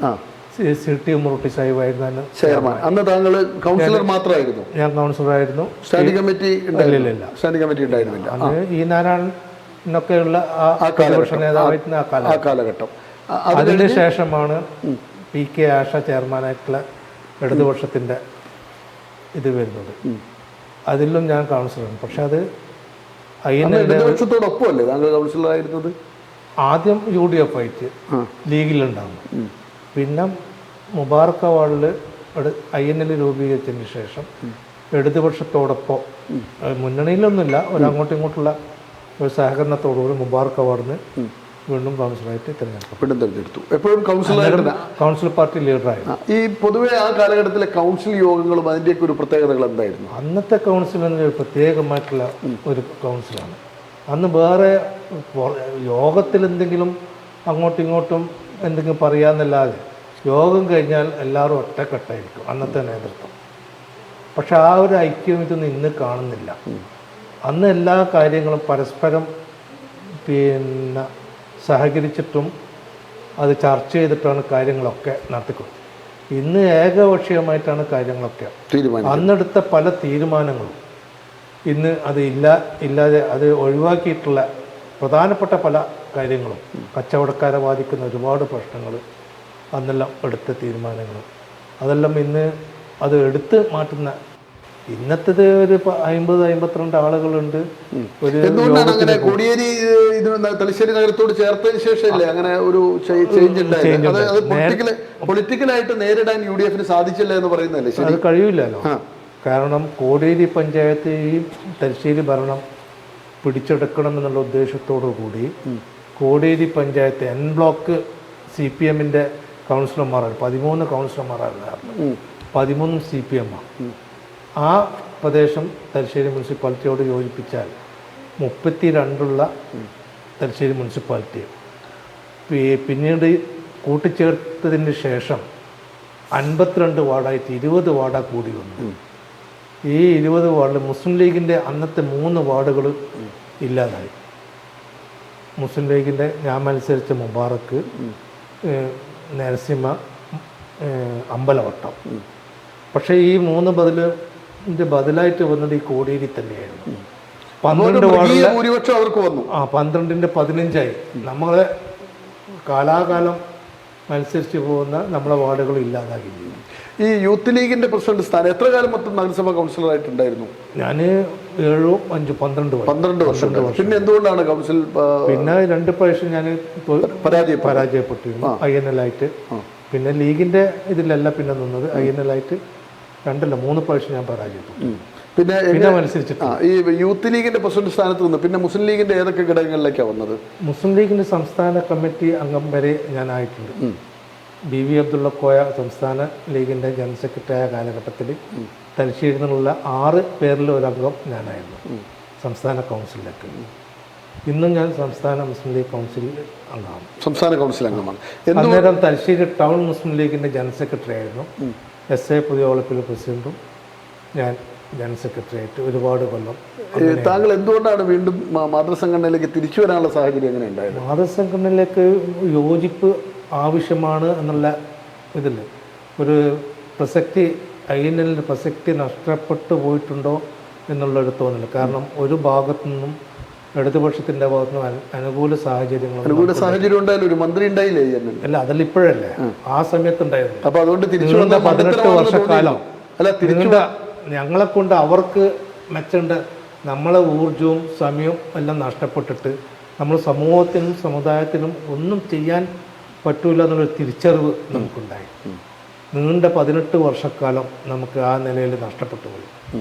അങ്ങനെയാണ് ഇന്നുള്ള ജനറൽ സെക്രട്ടറി PMS സലാമിൻ്റെ നേതൃത്വത്തിലുള്ള അന്നത്തെ സ്റ്റേറ്റ് കൗൺസിലിൽ ലയനം എന്നുള്ള ആശയം, മുസ്ലിം ലീഗുമായിട്ടുള്ള ലയനം എന്നുള്ള ആശയം വരികയും സലാം സാഹിബിൻ്റെ നേതൃത്വത്തിലുള്ള അന്നത്തെ കമ്മിറ്റി ലീഗിലേക്ക് ലയിക്കുകയും ചെയ്തു. അപ്പോൾ ആ സമയത്ത് കുറഞ്ഞൊരു ഭാഗം INL നിന്നും മാറി വന്നിട്ടുണ്ട്. അതിൽ പെട്ടതാണ് ഇന്നത്തെ ദേവർകോവിൽ. അല്ല, അപ്പം ഈ അവസാനം നിങ്ങൾ മാറി ഉടൻ തന്നെ മന്ത്രിസ്ഥാനവും പരിഗണനയും കിട്ടിയില്ലോ. അപ്പോ ഈ വന്നത് മണ്ടത്തരമായും തോന്നി തിരിച്ചു വന്നു. അതിലും ഇന്ന് സമൂഹം അവർക്ക് മന്ത്രിസ്ഥാനം കിട്ടിയെന്നല്ല, എന്ത് സമൂഹത്തിനും സമുദായത്തിനും എന്താ ചെയ്യാൻ കഴിഞ്ഞത്? ഒരു മന്ത്രിയായിട്ട് എന്താ ചെയ്യാൻ കഴിഞ്ഞത് സമുദായത്തിന്? ഈ ദേവർകോവിൽ തലശ്ശേരിയിലെ പണ്ട് തലശ്ശേരിക്കൊക്കെ ജോലിക്കൊക്കെ തലശ്ശേരിയിലുള്ള നമ്മളൊരു സുഹൃത്തായിരുന്നു, നമ്മളൊരു കമ്പനിയായിരുന്നു ഇവിടെ ആദ്യഘട്ടത്തിൽ തലശ്ശേരി മാർക്കറ്റിൽ ഒരു ജോലിയായിട്ട് മത്സ്യ മാർക്കറ്റ് ജോലിക്ക് അദ്ദേഹത്തിന്റെ ജോലി എന്ന് ഒരു ഹോൾസെയിൽ മത്സ്യത്തിന് കണക്ക് ആരുടെ കീഴിലായിരുന്നു ജോലി? അബൂബക്കർക്ക, ചെറിയ അബൂബക്കർക്ക എന്ന് പറഞ്ഞ ആളെ കീഴിലായിരുന്നു. അന്നും എത്ര കാലം ഉണ്ടായിരുന്നു ദേവർകോവിലൂടെ? കുറെ കൊല്ലം ഉണ്ടായിരുന്നു. അബൂബക്കർക്ക മരിക്കുന്നത് വരെ മൂപ്പരെ കൂടെ തന്നെ അക്കൗണ്ടന്റ് ആയിരുന്നു.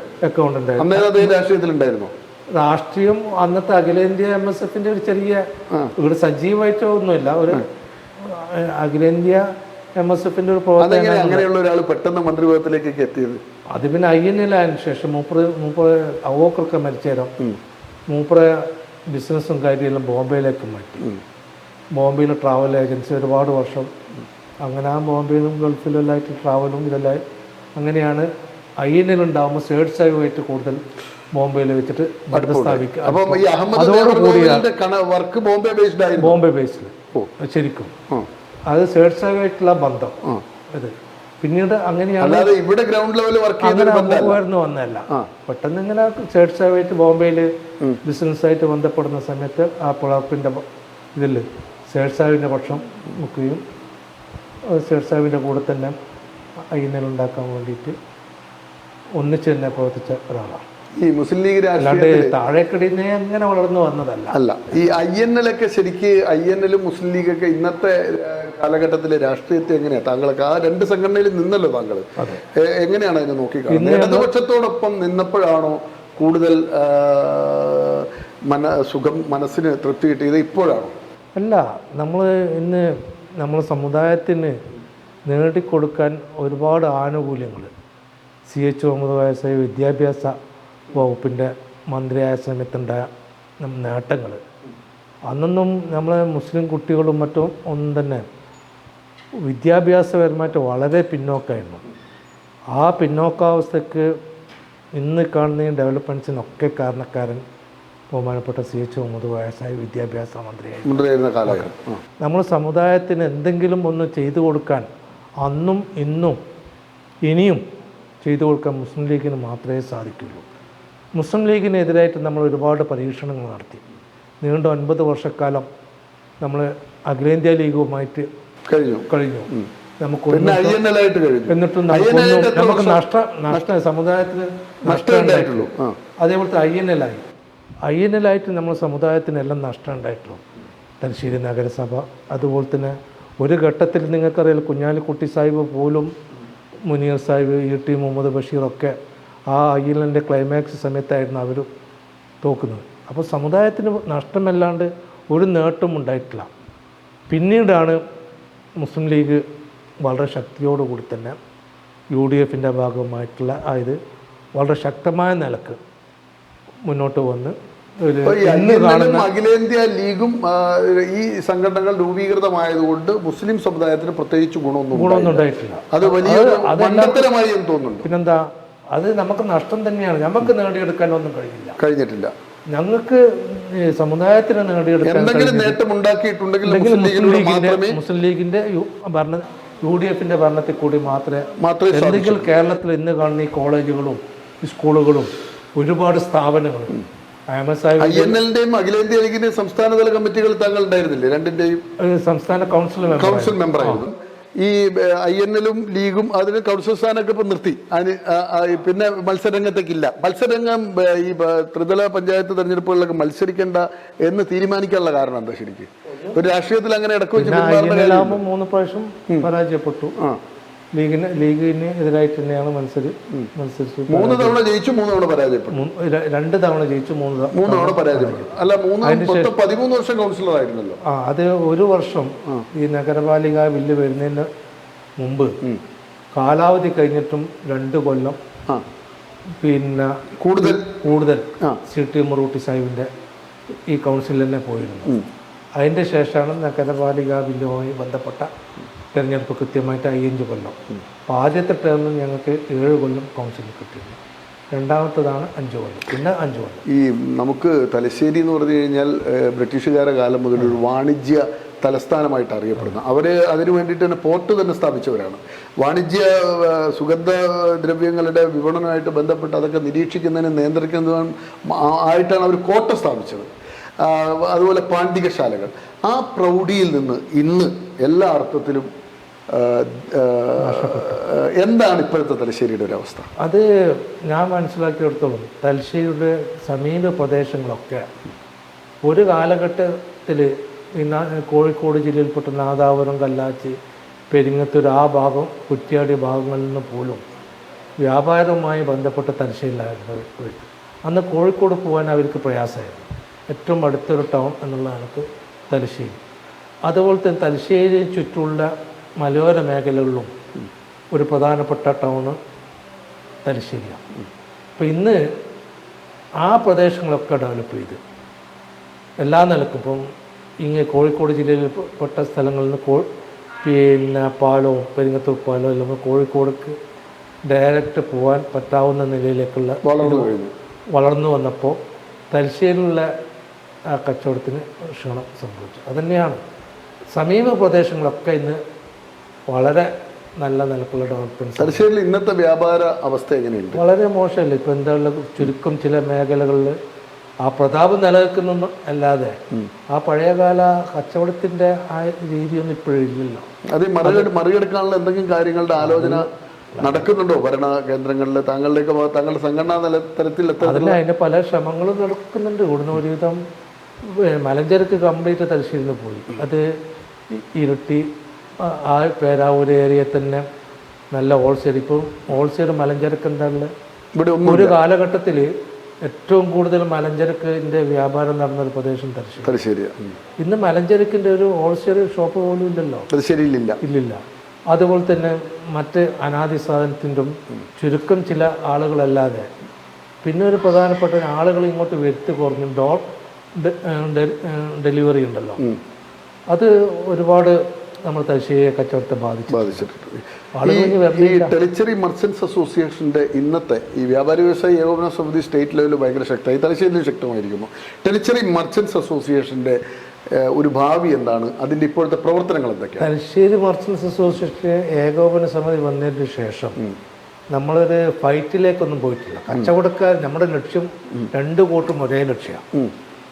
കച്ചവടക്കാരുടെ താല്പര്യം സംരക്ഷിക്കുക. അത് ഏകോപന സമിതി എടുക്കുന്ന തീരുമാനം നമ്മൾക്ക് വേണ്ടുന്ന തീരുമാനം തന്നെയാണ്. അതുമായിട്ട് ഞങ്ങൾ സഹകരിച്ചിട്ട് എന്തുകൊണ്ട് നിങ്ങൾക്ക് ഒന്നുകൂടി ഒന്നിച്ചുകൂടാ?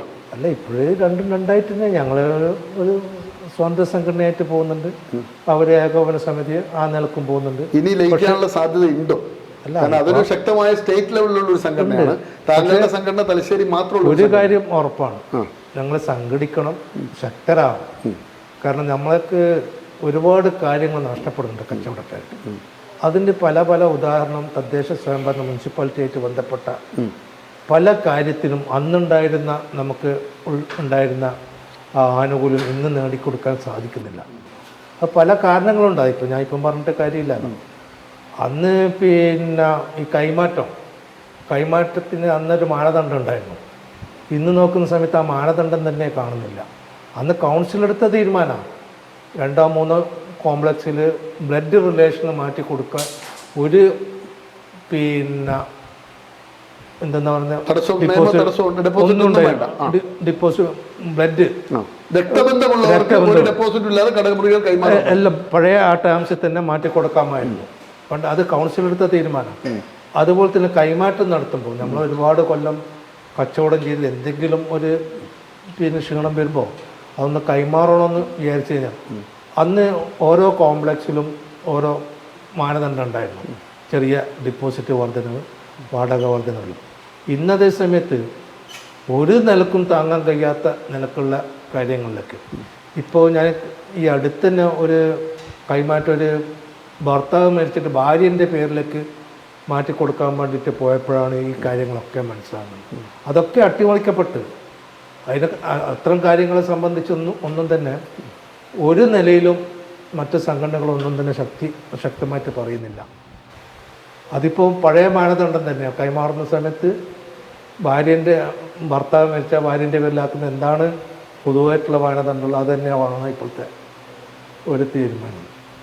പിന്നെ ഇവിടെ തന്നെ എന്തെല്ലാം മുനിസിപ്പാലിറ്റി നിലയിൽ നോക്കുകയാണെങ്കിൽ നമ്മളിപ്പോൾ മുനിസിപ്പാലിറ്റിൻ്റെ കീഴിൽ ഒരു സ്ഥാപനം നിൽക്കുന്നുണ്ട്, ടോപ്പാസ് ഹോട്ടൽ എന്ന് പറഞ്ഞിട്ട്.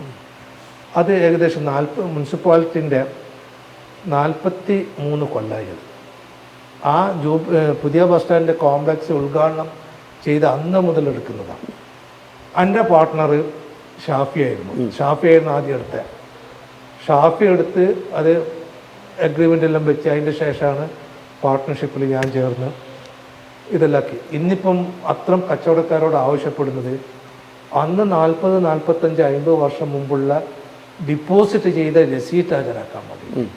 രസീറ്റ് ഇല്ലെങ്കിൽ ഭീമമായ സംഖ്യ പുതിയ ഡിപ്പോസിറ്റ് കിട്ടും.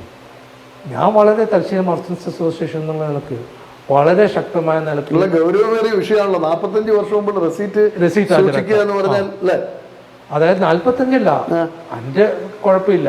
അതേസമയത്ത് പൂർവികമായിട്ട് പല ആളുകളും 50, 60 വർഷം കൈവശം വെച്ച അന്നത്തെ റെസീറ്റ് ചോദിച്ചു കഴിഞ്ഞാൽ പുതിയ അറിവാണ്. തലശ്ശേരി നഗരസഭ 60 വർഷം മുമ്പ് അടച്ച പണത്തിന്റെ റെസീറ്റ് ചോദിച്ചാൽ ആർക്കാണ് ഹാജരാക്കാൻ കഴിയുക? കാരണം അതേസമയത്ത് ഓഫീസിൽ സമീപിച്ചോ? കോടതിയെ സമീപിച്ചിട്ടില്ല. അത് ഞാൻ ഒരു കുറ്റമായിട്ട് പറയുന്നത് നമ്മൾ സംഘടനകളുടെ ഏകോപന സമിതി ആയാലും മറ്റേ സമിതി ആയാലും അവരുടെ പോരായ്മയാണ്. അല്ല, നിങ്ങളുടെ സംഘടന ഉണ്ടല്ലോ, ഞങ്ങൾ കഴിവിന്റെ പരമാവധി നിങ്ങൾക്ക് കഴിവ് സംഘടനയ്ക്ക് കഴിവ് കുറഞ്ഞു പോയെന്ന് തോന്നുന്നുണ്ടോ? അല്ല, കഴിവിന്റെ പരമാവധി പിടിച്ചു നിൽക്കാൻ നോക്കിയപ്പോഴും ഇവർ രണ്ടുപേരും ഏകോപന സമിതിയും ആ തീരുമാനത്തോടൊപ്പം നമ്മളോടൊപ്പം നിൽക്കാൻ നിന്നില്ല. പല ആളുകളെ കൊണ്ടും ആ പുതിയ ഡിപ്പോസിറ്റ് അടപ്പിച്ച് അത് നമുക്ക് മുന്നോട്ടുള്ള പ്രയാണത്തിന് തടസ്സമായിട്ട് വന്നു. ഏകോപന സമിതിൻ്റെ പല ആളുകളും പോയിട്ട് അടച്ച്. അതിൽ ആദ്യം തുടക്കം കുറിച്ചത് സമിതിക്കാരായിരുന്നു. സമിതിക്കാർ അത് അംഗീകരിച്ച്. അപ്പോൾ നമുക്കൊരു പരിധി വരെയല്ലേ പിടിച്ചു. പരിഹാരം ഉണ്ടാകേണ്ടതുണ്ട്. പരിഹാരം നിർബന്ധമല്ല. അത് നിർബന്ധമായിട്ടുണ്ട്. ഇപ്പൊ എന്റേത് ഷാഫി മരിച്ചിട്ട് ഇപ്പൊ 15 കൊല്ലായി. ഷാഫിന്റെ പേരിൽ റെസീറ്റ് കണക്ക് കിട്ടുമോ? അരനൂറ്റാണ്ട് മുമ്പുള്ള റെസീറ്റുകൾ ഹാജരാക്കാനാണ് ആവശ്യപ്പെടുന്നതെന്നാണ് പറയുന്നത്. എന്തുണ്ട് പിന്നെ അവിടെ നമ്മളെ സമയം തീരുകയാണ്. ഇപ്പൊ ഇത്രയും കാലത്തെ പ്രവർത്തനമൊക്കെ നൽകുന്ന ഒരു കരുത്ത് എന്താണ്? കരുത്ത് നാട്ടുകാരും എൻ്റെ പാർട്ടിക്കാരാണ് നമുക്കുള്ള കരുത്ത്. ഇപ്പോഴും സർ സയ്യിദ് കോളേജിന്റെ ഒക്കെ സജീവമായി നിൽക്കുന്നു. രാഷ്ട്രീയത്തിലെ തലശ്ശേരി മണ്ഡലം എല്ലാ നിലക്കും നിൽക്കുന്നു. ഞാൻ ചെറിയ പ്രായത്തിൽ തന്നെ ഞാൻ ഹജ്ജിന് പോയിരുന്നു. അതൊരു വലിയ കഥയായിരുന്നു. താങ്കൾ, ഞാനത് ആരും പറഞ്ഞു കേട്ടിട്ടുണ്ട്, ഈ ഇന്ത്യയിൽ നിന്ന് അവസാനമായി പോയ കപ്പലിലെ ഒരു പരിശുദ്ധ ഹജ്ജ് കർമ്മത്തിന് താങ്കൾ പോയിട്ടുണ്ട് അല്ലേ? എത്ര തവണ ഹജ്ജ് ചെയ്തിട്ടുണ്ട്? ഞാൻ ഹജ്ജ് ഒരു പ്രാവശ്യം ചെയ്തിട്ടുണ്ട്. 3 പ്രാവശ്യം. ഈ ഹജ്ജ് ചെയ്ത ആ കാലം ഈ കപ്പൽ 1983 അന്ന് കപ്പലിൽ തന്നെ പോകണമെന്നുള്ള 40 വർഷം മുമ്പ് 43 വർഷം മുമ്പ്. എവിടുന്നാണ് കപ്പലിൽ പോയത്? ബോംബെയിൽ വെച്ച്. അതാണ് അവസാനത്തെ കപ്പല്. അവസാനത്തെ കപ്പലിന്റെ പേരെന്തായിരുന്നു? അക്ബർ. എത്ര പേരുണ്ടായിരുന്നു ആ കപ്പലിൽ? അതിൽ 1000-ഓളം പേരുണ്ടായിരുന്നു. എത്ര മലയാളികൾ ഉണ്ടായിരുന്നു? 10-75-ഓളം തലശ്ശേരിക്കാർ. എത്ര പേരുണ്ടായിരുന്നു? തലശ്ശേരിക്കാർ ഞാൻ മാത്രമേ ഉള്ളൂ. നിങ്ങൾ മാത്രമേ ഉള്ളൂ? തലശ്ശേരിക്കാർ ഞാനും എൻ്റെ ഉമ്മയും മാത്രമേ ഉള്ളൂ. ബാക്കിയുള്ളത് കുറച്ച് മലപ്പുറം. എത്ര ദിവസം എടുത്തു അങ്ങോട്ടേക്ക് പോകുമ്പോൾ? 13. എന്തെങ്കിലും അസ്വസ്ഥത ഉണ്ടായോ യാത്രക്കിടയിൽ? അസ്വസ്ഥത പലതും പഠിക്കാൻ കഴിഞ്ഞു. എന്തെല്ലാം അതിൽ പഠിച്ചതിന് മരണപ്പെട്ട മരിച്ച് വെള്ളത്തിലേക്ക് തത്തുന്ന രംഗങ്ങളും ശരിക്കും നേരിട്ട് കാണാൻ സാധിക്കും. ഒരു പ്രധാനപ്പെട്ട സംഭവമാണല്ലോ. എന്താ ചെയ്തത്? എങ്ങനെയാ മരണം സംഭവിക്കുന്നത്? അയാൾക്ക് കപ്പലിൽ പോകുന്ന സമയത്ത് ഒരു മലപ്പുറത്തുകാരന് അസുഖം വന്ന് അവിടുത്തെ പിറ്റേ നോക്കും മരണപ്പെട്ടു എന്ന് പറഞ്ഞു. മരണപ്പെട്ടപ്പോൾ നമ്മൾ നാട്ടിൽ ചെയ്യുന്ന എല്ലാ കാര്യങ്ങളും ചെയ്ത് മയ്യത്ത് നിസ്കാരവും കഫൻ ചെയ്യലും ഒക്കെ നടന്ന് വളരെ ബഹുമാനത്തോടുകൂടി എനിക്ക് അതിലേക്ക് തോന്നിയത് കപ്പിത്താനടക്കം ഇറങ്ങി വന്നിട്ട് ഈ ഇതിന്റെ കൂടെ നിന്ന് എന്നുള്ള സ്റ്റോപ്പ് ചെയ്ത് എന്താ ചെയ്തത്? അത് ഇതാക്കിയിട്ട് നമ്മൾ കവറിലേക്ക് ഇറക്കി വെക്കുന്നതിന്റെ ബദല് ഒരു പലക, ഒരു ക്രെയിനിന്റെ മുകളിൽ ഒരു പലക താത്തി വെള്ളത്തിന് സമായിട്ട് വന്ന് ഒരു ബോക്സ് പോലത്തെ ആ ബോക്സ് പോലത്തെ വെള്ളത്തിന് സമായിട്ട് കപ്പലും സ്റ്റോപ്പ് ആയിട്ട് തന്നെ നിന്ന് ഒരു ഭാരമുള്ള ഒരു ഇരുമ്പ് കട്ട വയറ്റിൽ വെക്കുന്നുണ്ട്. അപ്പൊ ഏകദേശം എല്ലാം ലെവലായി എന്ന് കണ്ടപ്പം സിഗ്നൽ കൊടുത്തപ്പം അടിയിൽ നിന്ന് മൂടിയ നേരെ താഴത്തേക്ക് പിന്നെ മൂടി കണ്ടിട്ടില്ല. ഒരു വല്ലാത്ത രംഗമാണ്. എന്ത് തോന്നി? അല്ല, നമുക്കും സംഭവിക്കുന്നത് തന്നെ. ഒരാളെ മരണപ്പെട്ടു. അന്ന് ഈ 13 ദിവസത്തിനിടയ്ക്ക് മറ്റ് അസ്വസ്ഥതകൾ ആദ്യമായിട്ടാണ് അന്ന് കപ്പലിൽ കയറുന്നത്. അവിടം വരെ വേറെ പ്രശ്നങ്ങളൊന്നും ഉണ്ടായില്ല. വേറെ പ്രശ്നങ്ങളൊന്നും ആ കപ്പലിൽ യാത്ര ചെയ്തതിൽ എൻ്റെ അറിവിലിപ്പോൾ ഒരാളും കൂടി മാത്രമേ ബാക്കിയുള്ളൂ. Doctor Rasheed, children specialist. മൂപ്പരന്ന് വളണ്ടിയറായിട്ട് ഡോക്ടർമാരുടെ പിന്നെ വളണ്ടിയറായിട്ട് വന്നതാണ്. പിന്നെ ഞാനും ഒരു യാത്രക്കാരനായിട്ട് ചെറിയ പ്രായത്തിൽ 23 വയസ്സിലാണ് ഞാനും ഉമ്മയും കപ്പലിൽ തിരിച്ചു വരുന്ന സമയത്ത്. എത്ര ദിവസം എടുത്തു തിരിച്ചു വരുമ്പോൾ? 11 ദിവസം. അതെവിടെയാ? ബോംബെക്ക് തന്നെയാണോ? ബോംബെ. ആ അനുഭവത്തിൽ അന്ന് മരണം വല്ലതും ഉണ്ടായോ തിരിച്ചു വരുമ്പോൾ? അന്ന് കപ്പലിലുണ്ടായിരുന്നില്ല. പുറത്ത് കയറുമ്പം ഉണ്ടായ സംഭവമല്ല. അന്നത്തെ MKAG എന്ന് പറഞ്ഞ മുസ്ലിം ലീഗിന്റെ സമ്മന്നതനായിട്ടുള്ള നേതാവ് മരണപ്പോൾ ഞാൻ കപ്പലിൽ കയറുമ്പോൾ മരിച്ചിട്ടില്ലായിരുന്നു. 15 ദിവസം കഴിഞ്ഞിട്ട് ഇവിടെ ഇറങ്ങി ബോംബെ നിന്നാണ് അദ്ദേഹം. രണ്ടുപേര് മരിച്ചു യാത്രക്കിടയിൽ. അല്ല, അതിൽ പുറത്തുനിന്ന് മരിച്ച വിവരങ്ങൾ അറിയാൻ പുറത്തുള്ള കമ്മ്യൂണിക്കേഷൻ ഇല്ല. ഇന്നത്തെ പോലെ ആധുനിക സൗകര്യങ്ങളില്ല. ഈ 13 ദിവസവും 26 ദിവസവും ഒന്നും അറിയുന്നില്ല. അതാണ് അതിൽ. അതാണ് ഹജ്ജ് കർമ്മത്തിന്റെ ഓർമ്മ. അതാണ് നല്ല രസം. ജീവിത പങ്കാളി ആരാണ്? ഭാര്യ എവിടുന്ന്? മുംതസ് മുഴപ്പിലങ്ങാടാണ്. എത്ര മക്കളാണ് നിങ്ങൾ? 4 മക്കൾ. എന്താണ് അവരുടെയൊക്കെ പേര്? ഒന്ന് ഷുഹൈബ്, സുനിയ, ഷെഹർബാനു, ഷക്കി. ഒരാൺകുട്ടിയേ ഉള്ളൂ? രണ്ടാൺകുട്ടികൾ. ആ മക്കളൊക്കെ കച്ചവടത്തില്. രണ്ടാമക്കള് കച്ചവടത്തില്. പെൺകുട്ടികള് ഹസ്ബൻഡിന്റെ കൂടെ. എല്ലാരും മാരീഡ് ആണോ? എല്ലാം മാരീഡ്. പേരക്കുട്ടികൾ എത്ര പേരുണ്ട്? പേരക്കുട്ടികൾ ഇപ്പോ മൂത്ത പെൺകുട്ടിക്ക് ഒരു കുട്ടിയുണ്ട്. പിന്നെ ആൺകുട്ടിക്ക് 3 കുട്ടികളുണ്ട്. പിന്നത്തെ രണ്ടാമത്തെ ആൺകുട്ടിക്ക് ഒരു കുട്ടി. എങ്ങനെയുണ്ട് ജീവിതം? നല്ല സന്തോഷത്തോടുകൂടി പോകുന്നു. യെസ്, നമ്മുടെ സമയം തീരുകയാണ്. ഈ അവസാന പോയിന്റിൽ വന്നപ്പോഴാണ് ഈ കപ്പൽ യാത്ര കടന്നു വന്നത്. അന്ന് ഇന്നത്തെ പോലെ അല്ല. 10, 26, 13, 24 ദിവസം കടലിലാണ്. ഈ കടലിനിടയിലുള്ള മരണം പറയുന്നത് കേട്ടപ്പോൾ വല്ലാത്തൊരു അനുഭവമാണ്. ഇന്നങ്ങനെ ഉണ്ടാവില്ല. ഇന്ന് നമ്മൾ ഹെലികോപ്റ്ററിൽ ലിഫ്റ്റ് ചെയ്ത് ബോഡിയൊക്കെ ഇങ്ങ് കൊണ്ടുവരും, കരയിലേക്ക് കൊണ്ടുവരും. അന്ന് കപ്പൽ നിർത്തിയിട്ട് ആ മൃതദേഹം ഒരു ഇരുമ്പ് വയറിൽ കെട്ടിവെച്ച ആ മൃതദേഹം കടലിലേക്ക് സംസ്കരിക്കുന്ന ഒരു രംഗം, അതൊക്കെ ഇന്നും അദ്ദേഹത്തിൻ്റെ മനസ്സിൽ മായാതയുണ്ട്. പിന്നെ നമ്മൾ സർ സയ്യിദ് കോളേജിനെ കുറിച്ച് പറഞ്ഞു. അതുപോലെ തന്നെ തലശ്ശേരി മർച്ചൻസ് അസോസിയേഷനെ കുറിച്ച്, INL എന്ന രാഷ്ട്രീയ പ്രസ്ഥാനം, അഖിലേന്ത്യാ ലീഗിനെ കുറിച്ച്, ചെറിയ മുമ്മു KE കുറിച്ച്, അങ്ങനെ CH മുഹമ്മദ് കോയയെ കുറിച്ച്, പഴയകാല രാഷ്ട്രീയത്തിലേക്കും പഴയകാല ജീവിതത്തിലേക്കുമുള്ള ഒരു ചെറിയ യാത്രയാണ് സത്യത്തിൽ AK ആബുട്ടി ഹാജി എന്ന പൊതുപ്രവർത്തനത്തിലൂടെ നമ്മൾ നടത്തിയത്. നമ്മൾ ഇന്നിൻ്റെ സൗകര്യങ്ങളിൽ ഇങ്ങനെ രമിച്ചു കഴിയുന്നവരാണ് നമ്മൾ. ഇന്നത്തെ തലമുറയ്ക്ക് ഈ പഴയ കാലം എങ്ങനെയാണ് തളിപ്പറമ്പിലെ സർ സയ്യിദ് കോളേജ് തലശ്ശേരിയിൽ രൂപം കൊണ്ടത്. തലശ്ശേരിയിൽ നടന്ന ഒരു ആലോചന യോഗത്തിൽ നിന്ന് 38 ഏക്കറിൽ കാട് പിടിച്ച് കിടക്കുന്ന കൊടുങ്കാടായ തളിപ്പറമ്പിൽ ഒരു കോളേജ് സമുച്ചയം ഉയരുക, ആയിരക്കണക്കിന് വിദ്യാർത്ഥികൾ അവിടുന്ന് പഠിച്ചിറങ്ങുക. പിന്നെ വ്യാപാര സംഘടനയുടെ നേട്ടം പറഞ്ഞു. കേരളത്തിൽ ആദ്യവും അവസാനവുമായി ബദൽ സംവിധാനം ലഭിച്ചത് തലശ്ശേരി മർച്ചൻസ് അസോസിയേഷന്റെ പ്രക്ഷോഭത്തിലൂടെയാണ് എന്ന കാര്യവും, അങ്ങനെ ചരിത്രത്തിൽ തങ്കലിപികളാൽ ആലേഖനം ചെയ്യപ്പെടേണ്ട കുറച്ച് ചരിത്ര സംഭവങ്ങളിലൂടെ ഒരു സഞ്ചാരമാണ് സക്സസ് സ്റ്റോറി എപ്പിസോഡിൽ നടത്തിയത്. വിലയേറിയ സമയം ഇത് നമുക്ക് വേണ്ടി സക്സസ് സ്റ്റോറിക്ക് അനുവദിച്ച AK ആബുട്ടി ഹാജിക്കും ഒപ്പം പ്രേക്ഷകർക്കും സക്സസ് സ്റ്റോറിയുടെ നന്ദി, നമസ്കാരം.